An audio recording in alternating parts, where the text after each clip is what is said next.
Veselīga dzīvesveida pamats – tīrs un kvalitatīvs ūdens.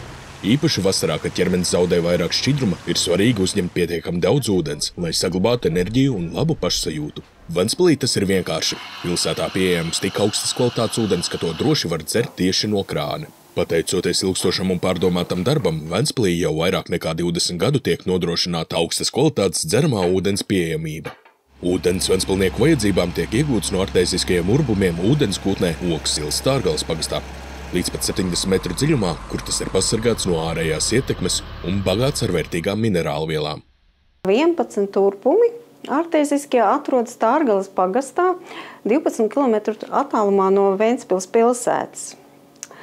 Un ūdens pa maģistrālo ūdensvadu nonāk atzelžošanas stacijā, tiek ievadīts aerācijas baseinā, tur tiek pievadīts gaiss, kas bagātināts ar skābekli, un ūdenī esošais dzelzs skābekļa ietekmē pārvēršas par dzelzs oksīdu, kas izkrīt brūnās nogulsnēs.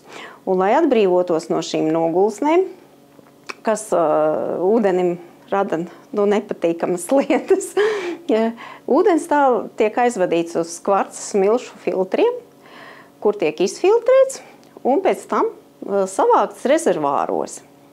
Un no rezervāriem tiek padots pilsētas ūdens patērētājiem. Ūdens tiek attīrīts ar drošu un videi draudzīgu metodu, izmantojot aerāciju un filtrāciju. Šāda pieeja nodrošina efektīvu ūdens sagatavošanu bez papildus apstrādes un ķīmisko vielu izmantošanas. Lai garantētu kvalitāti, ūdens analīzes tiek veiktas katru dienu.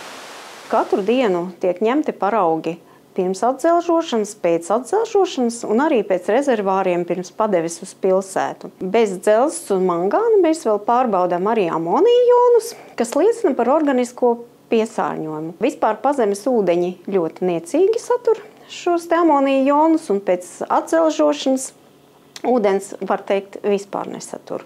Mūs kontrolē veselības inspekcija, un tā šīs kontrolas ietvaros ietilpst arī dzeramā ūdens monitorings.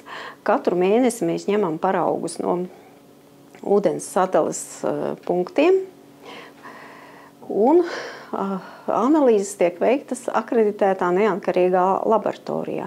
Tur tiek galvenais uzsvers uz mikrobioloģiskajiem rādītājiem, tāpat arī tiek pārbaudīta krāsainība, duļķainība, ūdeņraža jonu koncentrācija, elektrovadītspēja, un arī eksperts novērtē garšu un smaržu. Tīrs dzeramais ūdens Ventspilī ir pieejams ne tikai mājsaimniecībās, kas ir pieslēgtas centralizētai sistēmai, bet arī pilsētas brīvkrānos. Pastaigājoties pa pilsētu, ik viens var bez maksas veldzēt slāpes vai uzpildīt ūdens pudeli. Brīvkrāni izvietot iedzīvotājiem mērtās vietās Kuldīgas ielā, pie autoostas, tirgus laukumā, pie galvenās ieejas Pludmalē, Bērnu pilsētiņā, kā arī Bērnu parkā Fantāzija un Reņķa dārzā.